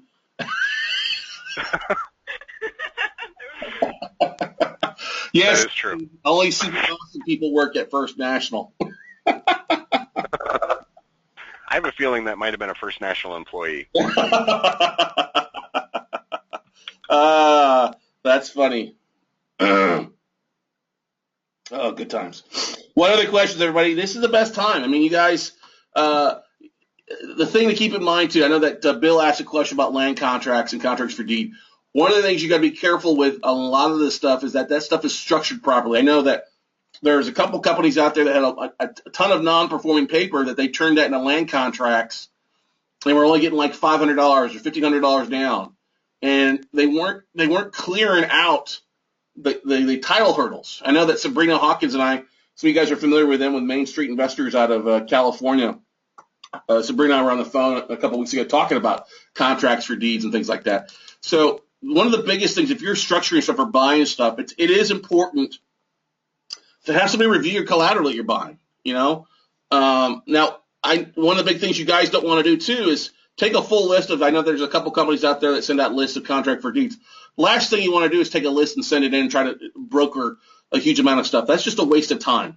Okay, so if you don't own the note already, we need to make sure that you either A, have it under contract, or don't. Do not send in a list of 100 contract for deeds or lease options or something like that and expect us to bid them all out and you not actually own them. That's a big waste of time, okay? But if you are the bank or do have the property under contract to move, make sure you treat people like you want to be treated. The last thing you want to do is have us spend time working on a bid and you don't actually control the deal. Would you agree to that, Daniel? You ever get anything like that? I would. And, you make another good point about trying to do too much. If you're just starting out, trying to do big pools on your first or second deals. Most of our brokers that we work with, they are making good money doing onesies, twosies. They're out marketing and they're finding folks that have one, maybe two notes, and they're working with those folks and they're selling us, several notes from several different buyers or several different sellers. And so if you're just starting out, don't try to go pull down $1 million pool because it's probably not going to work. Yeah, exactly. Any other questions, anybody? Sorry there. All right. Well, will you guys buy a seasoned, re-performing, institutionally originated loan? So if it's like a non-performing note from a bank that, say, Joseph on here has worked out with the borrower, got him to be re-performing for a while, you will buy stuff like that, won't you? Yes, we will. Yeah. Yes, we will. Yeah. And yes. Sorry, I thought I had a big thing to say there, but I didn't. Well, on something like you're going to want 12 months of re-seasoning or 24 months of seasoning for if it was non-performing for a while. Because I know where Joseph's going like that. It's a question that just popped up in my head too when Jason, because we see stuff all the time. With what we've been doing, we see stuff that's 2, 3, 4 years non-performing, and then with us buying stuff at a discount and getting it re-performing for a period of time, you guys are going to want at least probably 12 months of seasoning to really get a decent price on it without taking a huge hit. Yeah, I would say give it 12 months, let it re-perform for 12 months, and bring it to us. Because you can always get an offer, and you don't have to take it. It's it doesn't cost you anything to get the offer, and if the discount's too high, then we know we need to wait another year. Right. But I would hate to have people hang on to, if they're really wanting to sell them, I'd hate to have them hang on to them longer than they need to. And so maybe, with reperforming with any note deal, but especially reperforming, the more information the note seller can give the note broker or Eric at We Close Notes, the more information we have about the note and the situation, the better. Yeah. And so, because that allows us to make a good decision on whether or not it's a good investment for us, and it lets us know whether or not we need to get super competitive because we don't want to lose this deal. That makes complete sense. Got a question here from Donna. Ask a good question. Hang on here. Whoop, got more questions popping in. I love it when you guys ask questions. Yes, Donna, they do purchase mobile homes. Is there a bigger discount if it's a mobile home versus a single-family home, Daniel? Or does it depend on location and value and that kind of stuff? No, it is not necessarily a bigger discount if it's a mobile home. I don't want to get too far into what we call investment to value maximums. Yeah. I don't want to get into that complexity, but no, you can get just as good of a deal on a mobile home with land. And I should point that out. We only buy mobile homes with land, so we don't buy contracts on mobile home only. Or channels, basically, like a mobile home park. Yeah. Yeah. Well, we would buy a mobile home park, but right. We wouldn't buy a note on a mobile home that's being on a rented lot in a mobile home park. Where it's still got the nose and the wheels where the zip code changes by minute sometimes. Yeah. So yeah, you can get just as good of a deal on a mobile home with land as you can on a single family home, given the other factors of the deal, the equity, the seasoning, the credit. Yeah, you guys bid out a note that was a $14,000 unpaid balance, I think, last week on a deal that Eric and I got in. So, like they said before, early on, guys, you may have missed that early on, they like to buy notes that are more than $10,000 or more, but they will make the exceptions on some of the deals. Question here, Donna asks, how are you guys pulling the credit reports? Is it responsible the broker to pull it, or do you guys pull it yourselves? And if so, do they need to provide a 1003, for you guys to review to help pull credit? No, we don't need a 1003, and we are pulling the credit. We do have some brokers that pull their own credit, but even if the broker has already pulled credit, we always do our own credit review. And we're doing a soft pull instead of a hard pull. So the soft pull does not show up on the person's credit report. It doesn't ding them and have any negative impact. It just allows us to verify what's on credit and the number. Cool. That makes sense there, Donna. All right, more questions here. Is there a company that will help you with review collateral? Make sure you know what you're looking at. This is something an attorney can help with for newbies. Alfonso, there are some attorneys out there that will help you review it, and they'll charge you anywhere from $185 to $250 an hour. You can go to a company called Richmond Monroe, which we use to review collateral before we buy. We're in the process. We'll get a soft copy, the electronic copy, and then Richmond Monroe, for I think it's $25, will review it and let us know if there's stuff that's missing. Whether it's a launch is missing or an assignment's missing. They'll definitely help us out with that. Okay. All right. Let's see here. Cool. You're welcome. Glad you enjoyed it, Joseph. All right. This may be opening Pandora's box. But Fred and I were talking back at Noteworthy, I think 2 years ago, about you guys providing financing on, if somebody's got a note, providing financing on it for a while, like a partial financing to help people leverage. You guys doing that, or never got off the ground? Yeah, it didn't get off the ground, and we explored it, and we determined that there may not have been enough of a market to make it worthwhile. Yeah. Okay. Cool. There are some hedge funds out there that are buying notes these days, and we'll be doing a call probably here in a couple weeks with somebody who's providing providing financing for note purchases and bulk stuff, which would be interesting to see on the performing and non-performing side. I know that we've got that set up for them to come in and talk to the mastermind group here in April. But it's an interesting ball game out there, man. It's an interesting ball game on stuff like that. It is. All right. What other questions do you guys have regarding your owner financing? Like we said before, let's review that 10, 10, and 10 model, Daniel. What's the first 10 stand for? 10% down. Okay.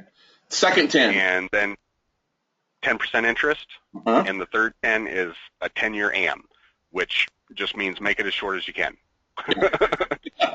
Make it as short as your borrower can afford, without squeezing them.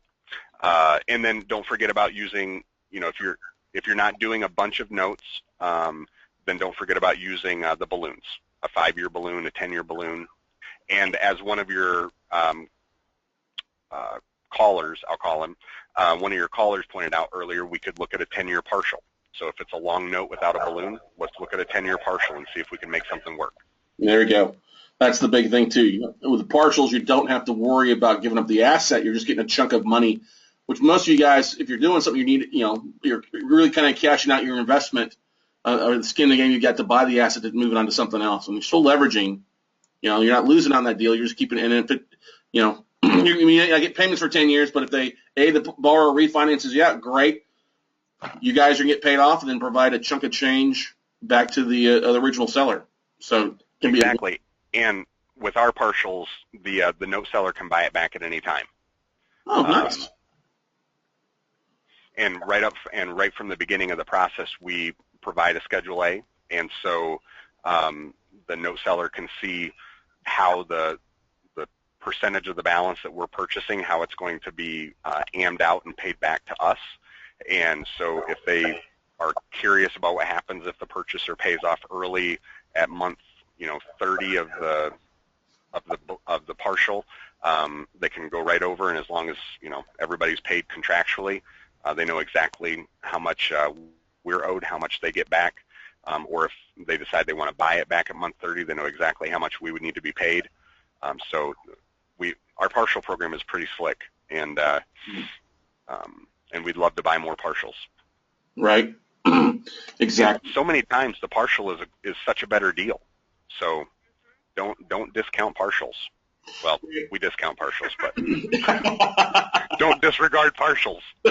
Don't discount. Yeah, and I think it's a lot of big things. I mean, I get people that are looking for partials, and they are good deals. It's just a matter of kind of understanding the seller, because a lot of people that are looking to buy notes don't get the partial aspect, and that's why it's like very valuable to have you guys on, because you guys will buy partials all day long.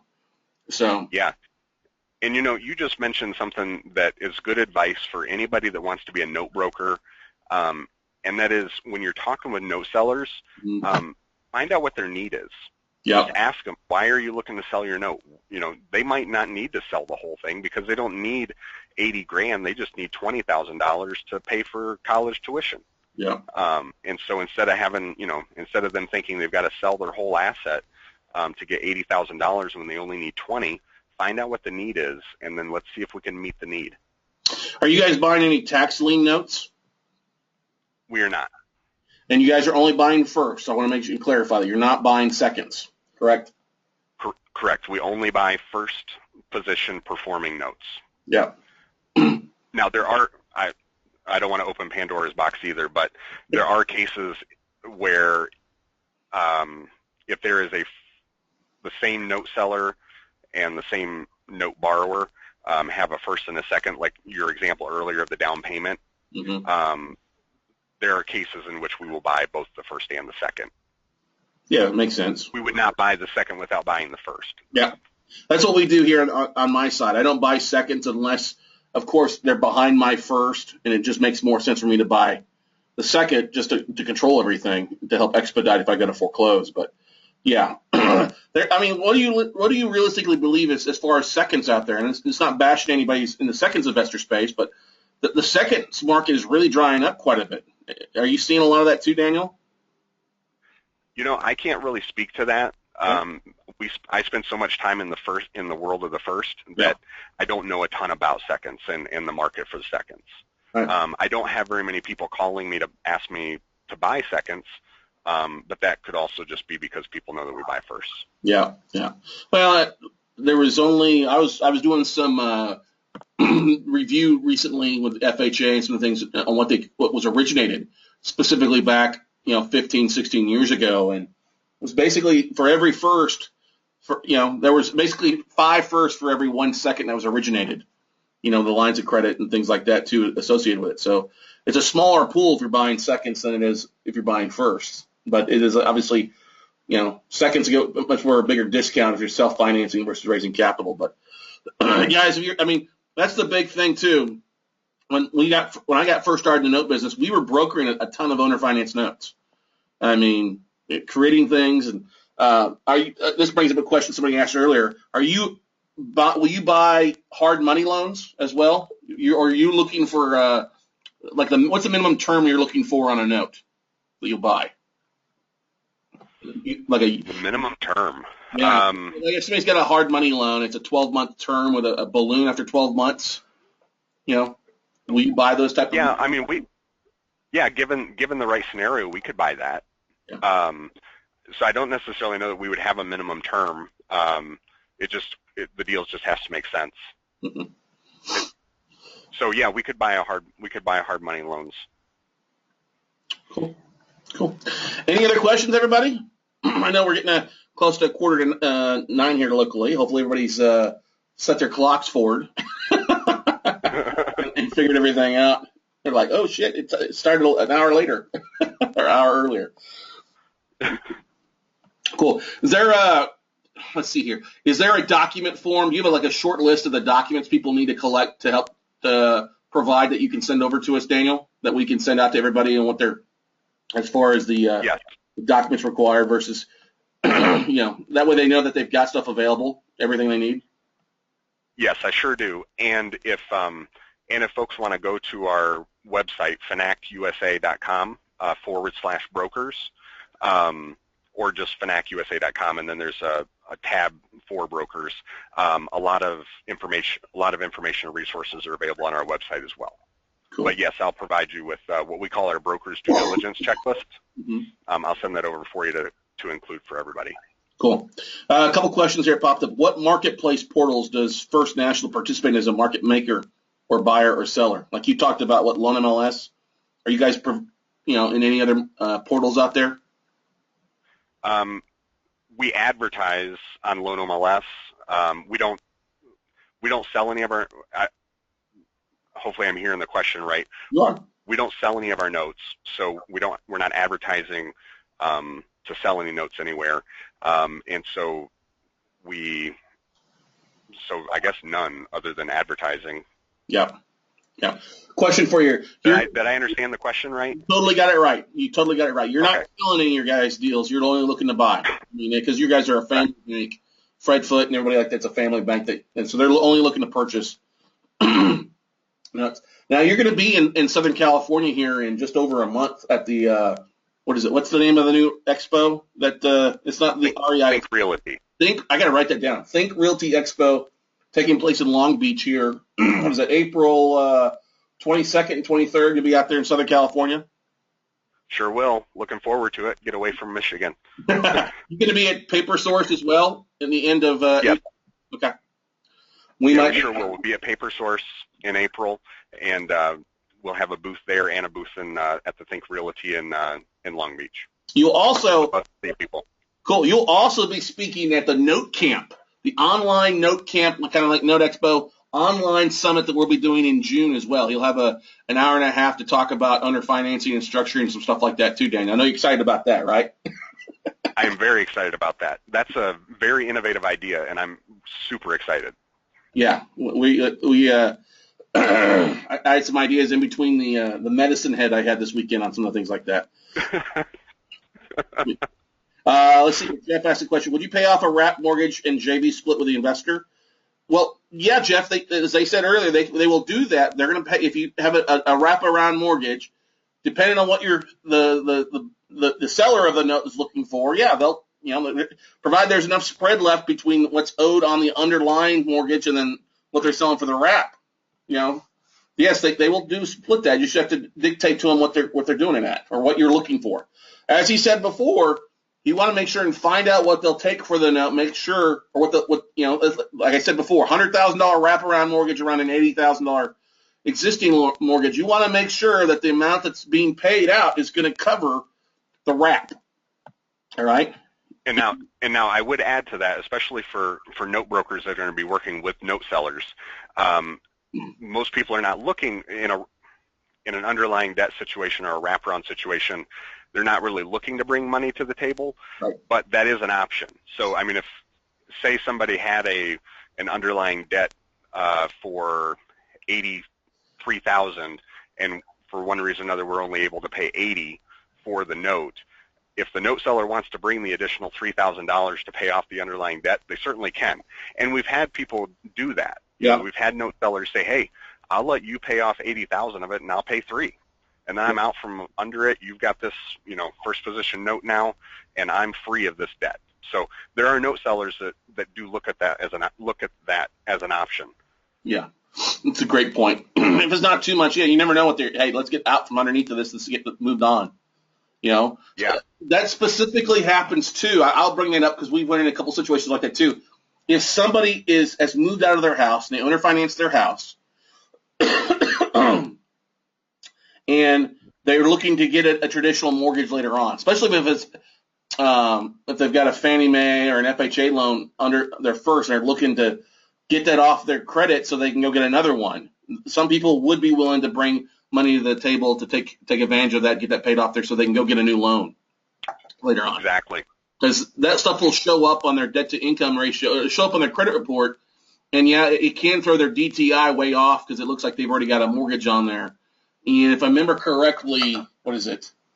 If you've got a wraparound mortgage, do you know what will lenders? I know if it's a rental property that only takes 65, 70% of what the rents are towards your income, and 70% of your net rents. They're not going to give you a full 100%. They're going to discount it because of vacancy. I don't remember what they. Yeah, that's my understanding. You only get a partial credit. Yeah. Yeah, I think they do treat that as an investment property, so they only give you like 75 cents on the dollar of the full thing. Let's see here. Okay, so Peggy says it's right. All right. My mind now, plenty of equity, but still has a wrapped mortgage. Still hold long term and split the cash flow. Yeah, Jeff, they'll buy. Like I said, they'll buy it, but they're gonna pay off the underlying first mortgage first. Okay. Cool. All right, everybody. Well, if there's not any other questions, we'll let you guys get back to your Monday night. Daniel, thanks for taking time. I know we've been working on this. Did an amazing job. Give Andy big credit on putting the slides together for you. I will. Obviously, there's only amazing people that work for First National. That's right. And look forward to seeing you here. I guess I'll see you in right at 30 days, buddy, there in Southern Cal at Long Beach, because we'll be there as well with the booth. Looking forward to it. And thank you, everybody out there in the webinar. I really appreciate you guys being with me on the very first one I've ever done. This was easier than I thought it was going to be. Yeah, man, you were sweating there for a little bit. I'm like, dude, relax. I've only ever spoken to groups, and I feed off of seeing people, and so I wasn't sure how this was going to go, not being able to see anybody. But you did a good job, Scott, moderating. Thank you. I've done enough of these, man. I've done enough. Yeah.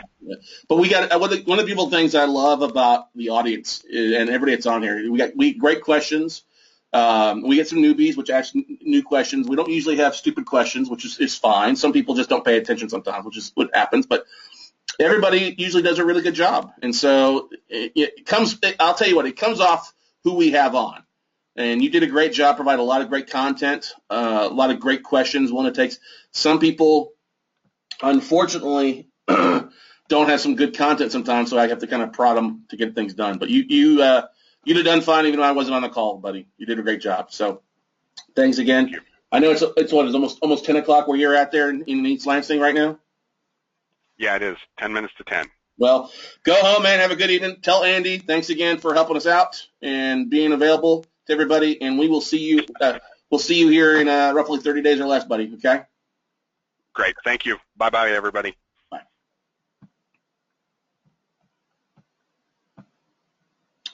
All right, guys. Well, good thing there for you. If you guys can, if you're interested, stay aware. We'll be sending out the links to the replay here later tonight. Yes, there was a question about quitclaim deed. Yes, you can require, if you've got doing a lease option, you can require the seller or the person buying the property to sign that legally. If they're not going to sign it, don't sell the asset to them, because you want to be able to evict them versus, and get rid of them in 90 days versus, especially if they go 90 days in default versus trying to foreclose. So are there any other questions for you guys about anything we got going on here? Because we do have, obviously, our next couple workshops. I'll throw that back up here for everybody here.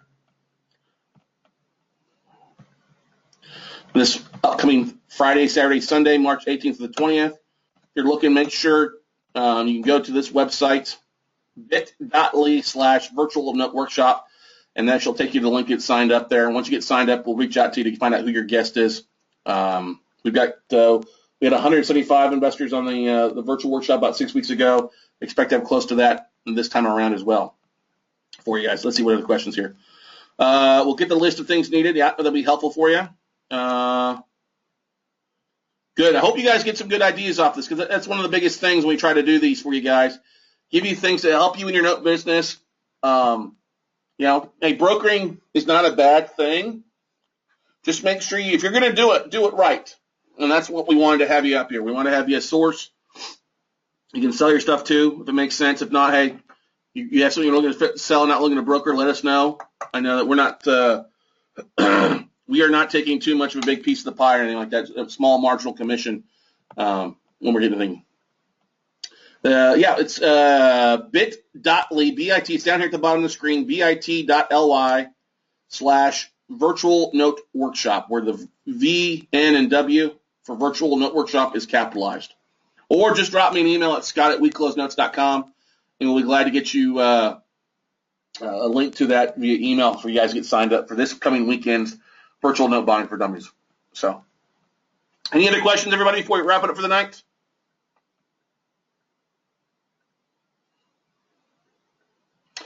Jeff asked a question there. Scott, I'm a little confused, and you may not want to say this out loud. I thought you told me there isn't a closing needed, just an assignment and launch. Now, if you're buying, okay, Jeff, that's a good question. When you're if you're buying a note, like I'm buying a note from somebody. Yeah, there's a note and a launch, especially if it's an institutional note. Okay, I'm buying non-performing. I'm buying based off a discount. It makes sense for me. If you're buying a performing note, or selling a performing note, the note buyer who's going to buy your performing note is going to do more due diligence. They're going to check the payment history. And they're going to check the credit, because they're taking on a risk of that thing. So, yeah, there's a little bit more involved in selling a performing note to a company like Fanac, especially when it's owner financed, okay? The reason I like buying institutional notes is, hey, credit was pulled, but I don't care. I'm buying at a discount off the value of the property. I'm buying at 30, 40 cents. The seller's understanding of that, okay? An owner-financed performing note, they're going to double-check everything to make sure it's profitable. So you're talking about two different situations. I don't want you to confuse the two, Jeff. On the deal that you bought, Jeff, from your lady there in Lubbock, it was a performing note. That's why you need the launch and assignment. You were fine with that. You had the payment stream. You were comfortable with that. So that's why it was just a launch and an assignment that you used on that closing deal. Once you recorded that, you were the note holder, okay? But that's also why I told you that the seller of that note, Jeff, had to adjust, because they've modified the loan. You need to have that modification in place before you bought it, all right, to make sure it was good like that. So it's two different situations. On performing owner finance notes, they're going to double-check value. They're going to check credit. They're going to check some of that stuff to make sure it's valuable, especially if they're going to offer 90, 95 cents of the dollar. Me, I'm offering 30, 40 cents for a non-performing note. I make my profit by going through and working out a lot of those non-performing note deals. Okay, so you don't confuse the two together, Jeff. Two different situations altogether. Okay. Anytime, man. Glad to have you on the call as always, buddy. All right, everybody. So we will wrap it up for tonight. Thanks again for being responsive. Great questions. Got to give a lot of big props out to you guys. This was the largest RSVP list we've had on this call, so obviously a lot of information for you guys. Make sure you join us on the Hump Day Happy Hour with Aaron Young, which is just be pure content. Two guys sitting there talking about business, life, and what's going on. We've got a lot of rave reviews on it. So look forward to seeing you guys Wednesday night at 5 o'clock Central. Otherwise, have a great week, and we'll see you guys at the top. Thanks, everybody.